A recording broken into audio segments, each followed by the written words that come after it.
Hello friends, welcome back to my channel Priya রান্না বান্না।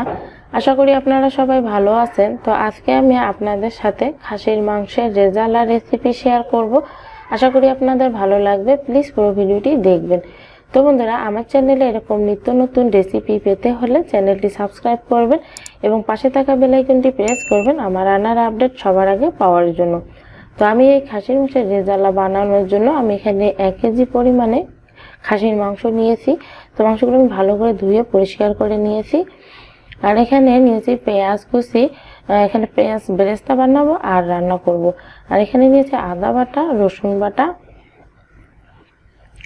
তো বন্ধুরা, এখানে দেখতে পাচ্ছেন যে আমি এখানে গোলমরিচের গুঁড়া নিয়েছি। আর এই ছোট্ট বাটিতে গোটা গরম মশলা রয়েছে, জয়ত্রী রয়েছে একটু, জয়ফল আর গোটা ধনে ভেজে হালকা ভেজে আমি এরকম গুঁড়ো করে নিয়েছি। আর এখানে আমি ফেটানো টক দই নিয়েছি।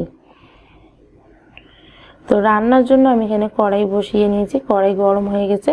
তো এখন দিয়ে দিচ্ছি সয়াবিন তেল। তো খাসির মাংসে যেহেতু চর্বি থাকে তাই আমি আর বেশি পরিমাণে এখানে তেল দিলাম না। তো আপনারা আপনাদের পছন্দ অনুযায়ী তেল দিয়ে দিতে পারেন। তো তেল গরম হয়ে গেছে, এখানে পেঁয়াজ বেরেস্তার জন্য আমি 1 মুঠো পেঁয়াজ কুচি দিয়ে দিলাম। তো পেঁয়াজ বেরেস্তা আমি বেশি হাই হিটে ভাজবো না, তাহলে পুড়ে যাবে আর খেতে ভালো লাগবে না। মিডিয়াম ফ্লেমে আগে ভেজে নিতে হবে, তারপর আমি বাদামি রঙের হয়ে আসলেই নামিয়ে নেব। তো বন্ধুরা, আমার এখানে পেঁয়াজ বেরেস্তা হয়ে গেছে। তো আমি এখন বেরেস্তাগুলো নামিয়ে রেখে দেব। তো বন্ধুরা, পেঁয়াজ বেরেস্তা আমি নামিয়ে নিয়েছি। আর এই তেলেই দিয়ে দিলাম 2টো তেজপাতা, কয়েকটা গোটা গরম মশলা ফোড়নে দিয়ে দিলাম। আর এখন দিয়ে দিলাম পেঁয়াজ কুচি। তো পেঁয়াজ হালকা ভেজে নেব।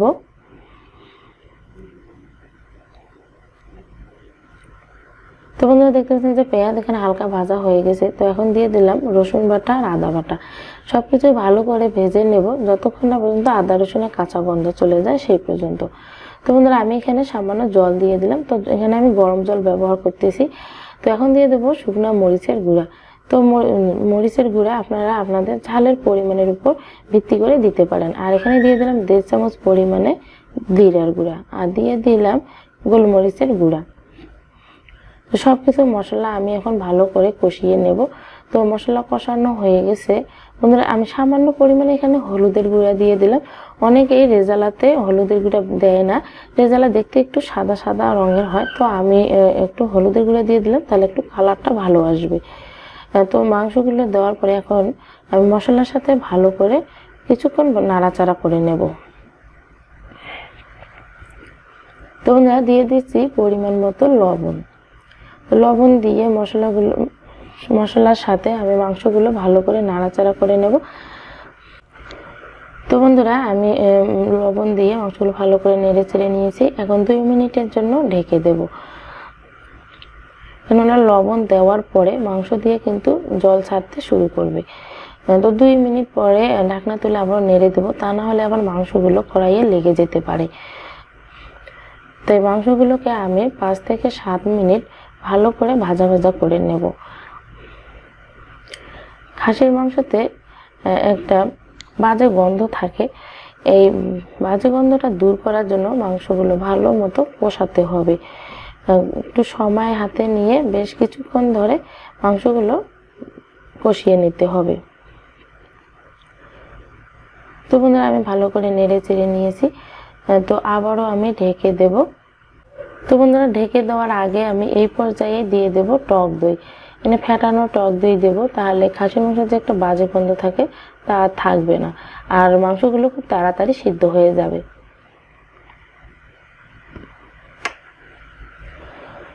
তো টক দই দিয়ে আবারও ভালো করে নেড়ে চেড়ে নেব। নিয়ে মাংসগুলোকে আমি ঢেকে দেব 5 মিনিটের জন্য। মিডিয়াম ফ্লেমে রান্না করতেছি।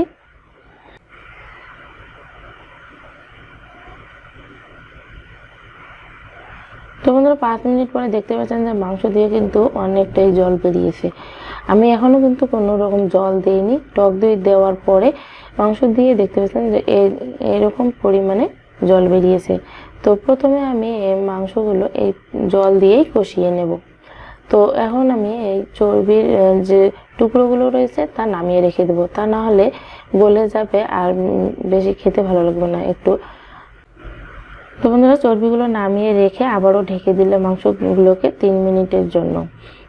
তো 3 মিনিট পরে দেখতে পাচ্ছেন যে মাংসের ঝোল কিন্তু অনেকটাই কমে গেছে। তো আমি ভালো করে মাংসগুলো কষিয়ে নেব।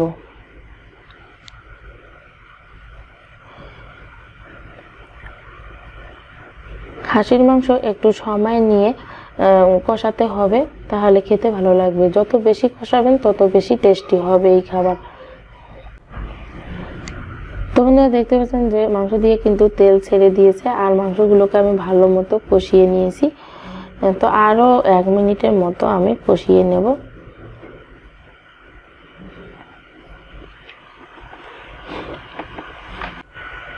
তো বন্ধুরা এই পর্যায়ে আমি দিয়ে দেব গরম মশলার গুঁড়া। আমি যে রেজালার জন্য আলাদা করে মশলা বানিয়েছিলাম সেই মশলার গুঁড়ো এখনই দিয়ে দিলাম। এই খাসির মাংসের রেজালা খেতে কিন্তু অসাধারণ। তো বন্ধুরা মাংস আমি ভালো করে কষিয়ে নিয়েছি, দেখতে পাচ্ছেন চারপাশ দিয়ে তেল ছেড়ে দিয়েছে। আর চর্বি যে নামিয়ে রেখেছিলাম সেগুলো এখন দিয়ে দিলাম। দিয়ে এখন আমি এখানে দিয়ে দেব গ্রেভির জন্য জল। আমি কিন্তু এখানে গরম জল দিয়েছি বন্ধুরা।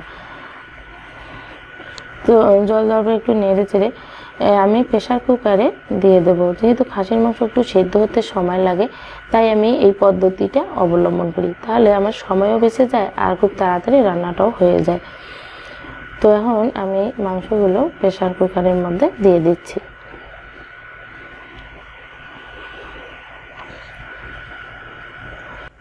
তো বন্ধুরা প্রেসার কুকারে মাংসগুলো দেওয়া হয়ে গেছে। এখন ঢাকনা দিয়ে আমি 4 থেকে 5টা সিটি দিয়ে নেব।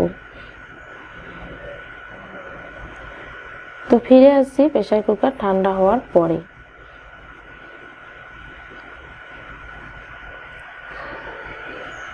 তো বন্ধুরা 15 মিনিট পরে দেখতে পাচ্ছেন যে প্রেসার কুকার ঠান্ডা হয়ে গেছে।